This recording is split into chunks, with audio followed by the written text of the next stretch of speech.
Gusto ko lang tong i-share sa inyo guys, no? Yung iba ayaw maging vendor, ayaw magtinda, ayaw magtulak ng kariton.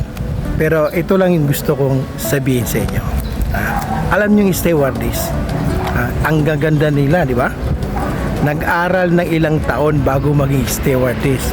Pero tingnan nyo naman, nagtitinda sila, nagtutulak sila ng kariton sa yung papawid sa aeroplano, wala, hindi sila nahihiya guys. Alam nyo mo, tingnan mo,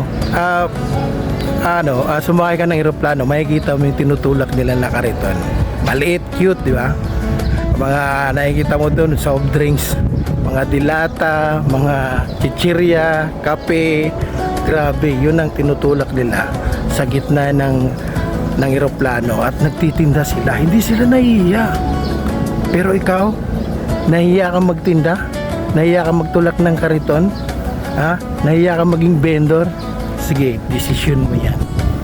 Huwag mo lang maliitin ng isang vendor. Okay?